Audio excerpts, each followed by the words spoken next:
Posted by you/Clean. This happened a week ago, and I have not heard from him since. I have tried texting him, calling him, going to his apartment, and even going to his sister's house. I can't find him, and everybody is telling me they haven't heard from him either. Everybody except his brother, who obviously did not get the memo like everyone else to lie to me. He actually told me that Greg, not his real name, doesn't want to see or speak to me. Here's a brief rundown of how we got here. I, 29F, met Greg, 29M, 3 years ago at a church function. Yes, I know, Reddit hates religion, but it is what it is. I have had a very rough life when it comes to men, so I really don't engage with any of them in conversation other than briefly, if I can get away with it. However, I was listening to Greg speak to a group of people about a book I had just read, so I stood there and listened to him. After he was done talking, the group kind of hung around a little, and I asked him questions about the book. He answered every single one, and the more he talked, the more I was attracted to him. Now, this may not sound like much, but it was the first time I was actually attracted to a guy since high school. As I said, I've had rough experiences, but suffice it to say that after I left high school, I got involved with a very bad crowd. I turned to illicit substances, and when my family had finally had all they could take from me when I was 19, they kicked me out. I don't blame them for this, by the way, because I stole from them to feed my substance addiction. They tried many times to help me, but when I stole a very large sum of money from them and spent it on heroin, they had enough. I lived from friend's house to friend's house, couch surfing for about 6 weeks but still a junkie, and I got caught stealing from them as well. I was homeless for 2 weeks, honestly living on a park bench for a couple of days. I decided to start stripping and everything that goes along with it. In other words, I was doing private parties, private dances, and, yes, it quickly turned into being paid for sex. I honestly don't even remember a lot of that time because whenever I wasn't working, I was either high or working to get high. I did this for a few years. On my 23rd birthday, I overdosed. I had OD'd several times but not to the point of not breathing, and stopped breathing. The paramedics honestly saved my life because they did CPR on me and brought me back. I was in the ICU for 3 days on a ventilator and had several IVs. While I was in the ICU, a preacher came by to see me. He was just a minister who visits with families and patients. He came to me and spoke about how life has a higher purpose. He said a whole lot more, but I won't bore you with it. Needless to say, whether it was him, me being fed up with my life, or God, I don't know, but it really moved me, and when I got out of the ICU, I asked them to help me get off all the substances. It worked. I have been clean since the day I left and have never had a single desire to go back to that. It wasn't easy at first, but every day got better. I got a job, reconnected with my family, and then I met Greg. I had never been in love, not even in high school. But after going on just a few dates, I was head over heels for him. On our 1-year anniversary, he asked me to marry him, with the idea that it would be a year until the wedding. I happily agreed, and it has been the best time of my life. I felt the warmth of his love every single day. But then my mom and dad and I were making wedding plans. They wanted to pay even though I told them not to, and one day while we were talking, the question came up, what did Greg know about my past? They were referring to whether he knew about the substances. My mom and dad don't fully know how far I sunk. The substances were bad enough. My mom said that if Greg never asked, I really should just keep it to myself. She felt I was a different person, and what was in the past should just stay in the past. My dad, however, said something that actually made sense at the time, though I kind of regret listening to him now. He said that even though I had changed, who I was is still a part of who I am, and hiding the past is really like lying. If Greg loved me, he wouldn't care about the past, but if he ever found out on his own or in some other way, he might not be so forgiving because he might consider it a lie. So last weekend, I gathered all the courage I could muster and decided to tell him everything. He knows things my parents don't know, and now I feel very much betrayed.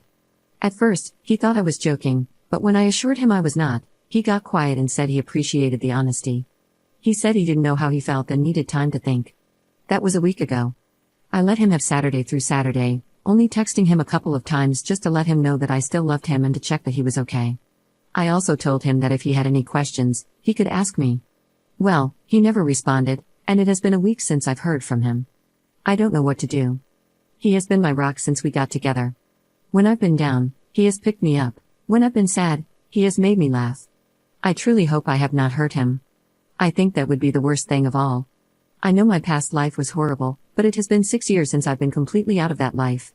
I was in another city, actually even in another state. So there is no way that past life can come back to haunt me here. I made no friendships or relationships during that time, so there is nobody who is going to seek me out. Can anyone please tell me what I can do or say to make things right with him? I really love him with all my heart, and will do anything to fix this. Edit. We have been at my place all afternoon talking. I'm not going to lie, it has been rough.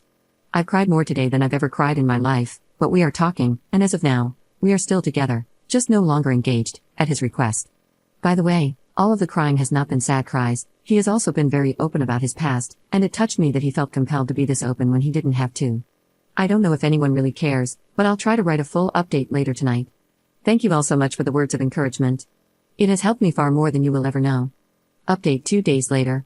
The title of the post was really inaccurate on my part because he did get in touch with me, and we met for several hours on Sunday. So, he didn't ghost me, he never intended to ghost me, and his family did not lie for him.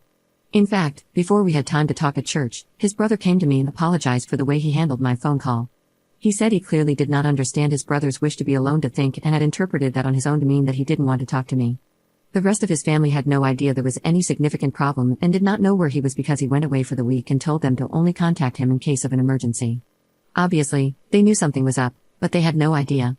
So, the ghosting part was a combination of miscommunication and, well, honestly just anxiety and impatience on my part. We both apologized for that and moved on. Anyway, we met at church for morning service. I got there first and went to sit in our usual spot, and he arrived just as the service was starting. He came over, sat down beside me, and we shared a quick smile as the service began. I was dying inside. After the service, as people were shaking hands and talking, his brother came to me to apologize, and while we were talking, he slipped away to chat with a few other people. I have a feeling this was planned, but whatever. He came back over and asked how I was, and I almost lost it, but I held it together and said I was okay, though I was obviously tearing up as we spoke. He asked if I wanted to talk then or later, and I just wanted to get it over with because if he was going to break up with me, I wanted it to be done so I could go home and start grieving. So, I said I was ready.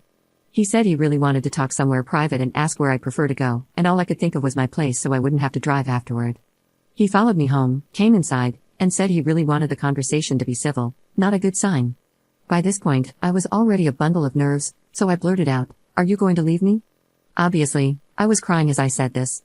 What he said next gave me a lot of hope because I had really thought it was a done deal. He said that a lot of what happens going forward would depend on what I said that day and how much I was willing to tolerate from him. That last part really confused me, but I was so relieved that he didn't say yes that I basically collapsed into my chair and told him I was ready to do whatever it took. He then said that if that was the case, he would ask 2 things of me: honesty and patience. He started off apologizing for not being a better man. That was all I could take. When he said that, the floodgates opened. Here was this wonderful man who I had basically lied to and who had been told probably one of the worst things a future spouse could hear, yet he was apologizing to me. I had to hug him and tell him not to apologize. He held me while I cried for a few minutes, but I tried to gather myself to listen to him. He went on to say that he had a horrible week. He said he had to face many of his own insecurities, jealousies, and prejudices. He also said he had learned something about himself that he did not like. He said that until I told him my story, he hadn't realized how possessive and jealous he was. He talked a lot about it, but I'll skip over that because it was very personal and, well, this is already going to be as long as a book. He then asked if I was willing to put up with him having some very probing questions and making some very personal comments about them. Again, I said I would do whatever it took. So, he asked the following questions. 1. Did I use protection every time? 2. Did I have any sexual interactions in the city we live in now? 3. Did I have any idea how many people I had sex with? 4. Have I been tested for STDs, and if so, when was the last time, and did I keep records of it?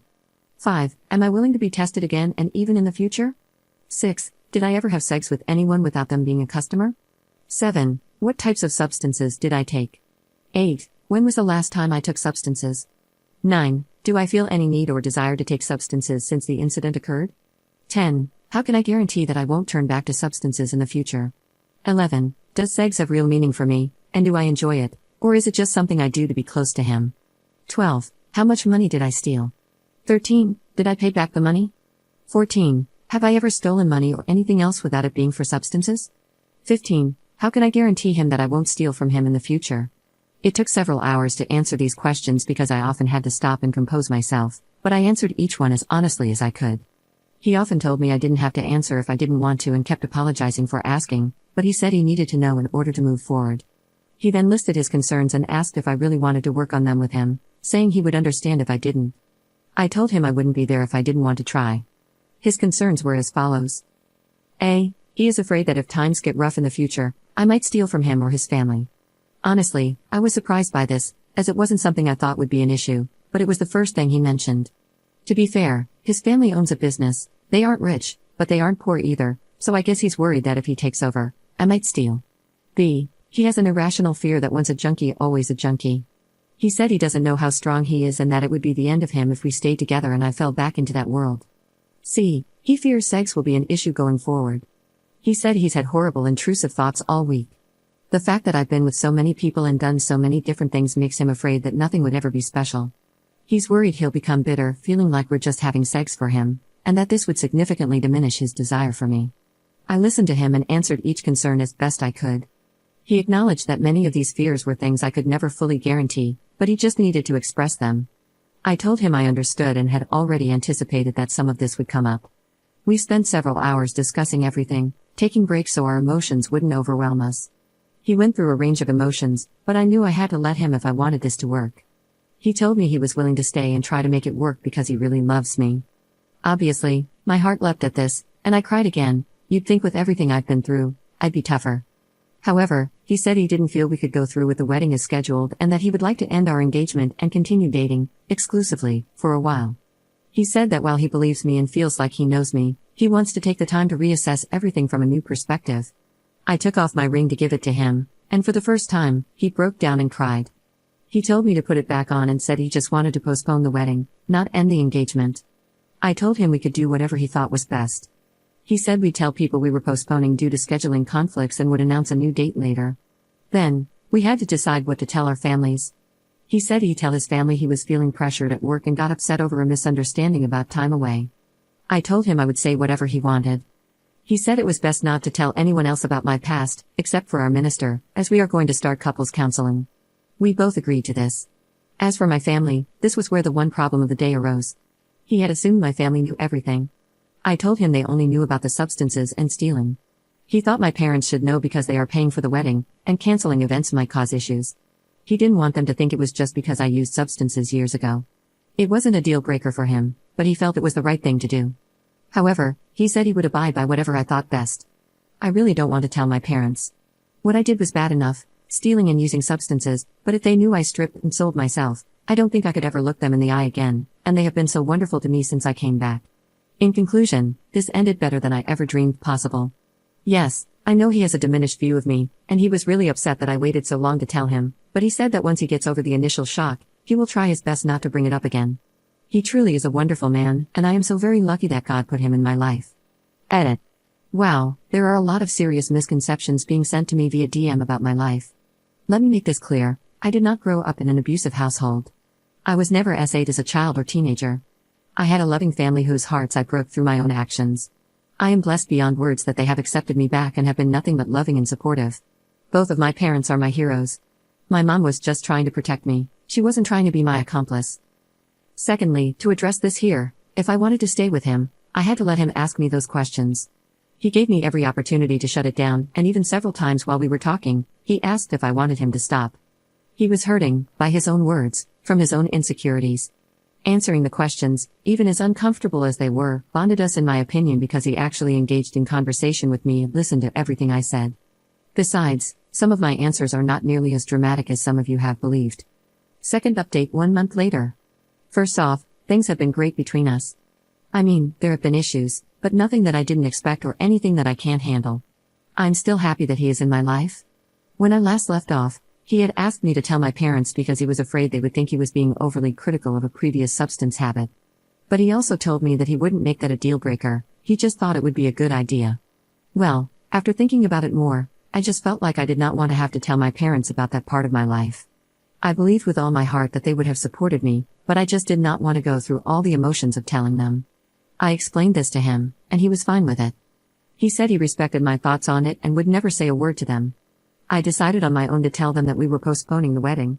I told them that after we had talked, he wanted to stay together and just wanted more time to think about things.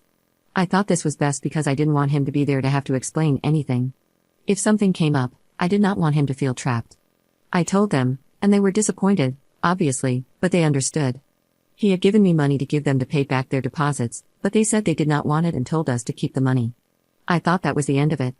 Boy, was I ever wrong. He came over for Thanksgiving dinner. He had lunch with his family, and I was invited but could not attend because I didn't get off work until late and then had to help my mom make dinner.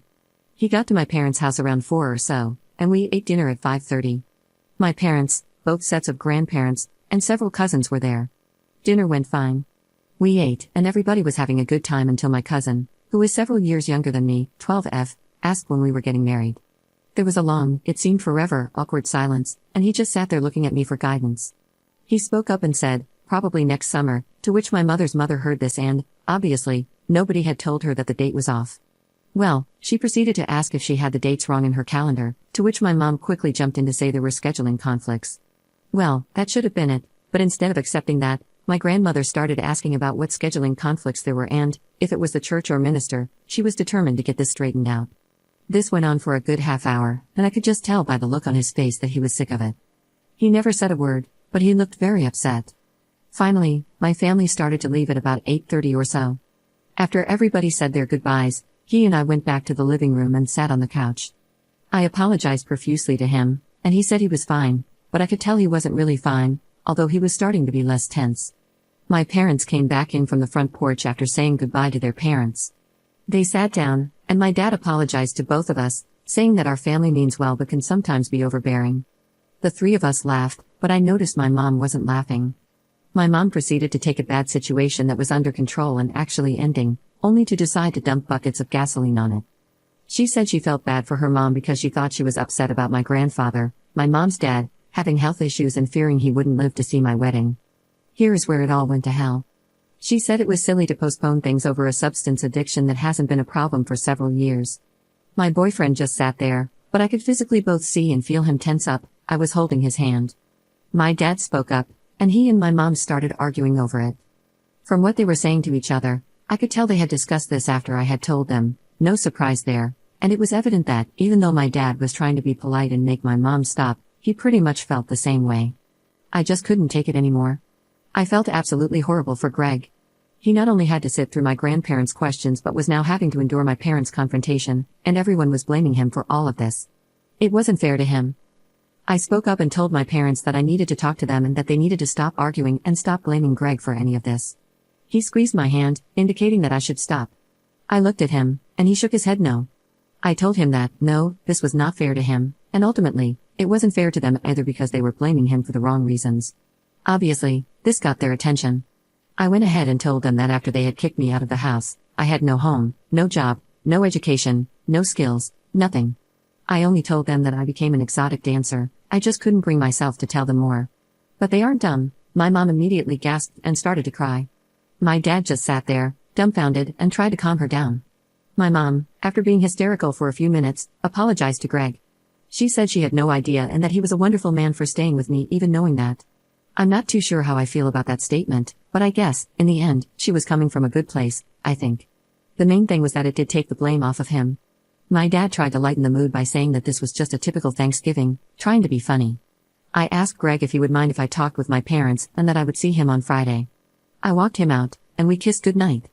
I told him how wonderful I thought he was, and he told me I didn't need to tell them. He wasn't going to say anything. I said I knew he wouldn't, but it was never going to get better with them unless they knew the truth. I went back in and spent the next several hours talking with my parents. Needless to say, it was heartbreaking on several levels. My dad openly cried, and I had never seen that before. He blames himself for this. He said he never should have kicked me out and that he ruined my life. No matter what I said or did, I could not console him. My mom tried as well, but nothing was working. We all went to bed, and I was woken up by my mom panicking and calling 911. My dad was having chest pain. The ambulance came and said he was having a heart attack. They took him to a hospital that specializes in heart problems. My dad looked horrible, and I was more scared than I have ever been. I called Greg, and he came to pick up my mom and me and drove us to the hospital. They wouldn't let us back to see him as they rushed him into surgery. The doctor came out and told us that the ambulance most likely saved his life by recognizing what was happening. A surgeon was already with him, putting in stents and using a device to remove a blood clot they found. We called our minister, and he arrived within half an hour. My dad is scheduled to come home tomorrow. He looked great tonight and said he felt perfectly fine. Greg has been a rock for both my mom and me. When he left to get us food, my mom actually told me I needed to make sure to keep him because the only man she knew who was better was my dad. I'm just grateful that my dad is going to be okay. Greg said tonight when he dropped me off at home that life is never dull with me. We both laughed. I have to try to help my dad realize that what he did was tough love and that he can't blame himself for my poor choices. He didn't just kick me out after the first, second, or even 23rd time. They tried for a couple of years to reach me, but I wasn't having it. I spoke with my minister about therapy for my dad, and he said he would speak to him as his minister and recommend another therapist if my dad is open to it. Hopefully, this should put an end to any updates. I know that Greg is the love of my life, and I am doing everything in my power to make sure he knows how much he means to me and how I will never betray his trust.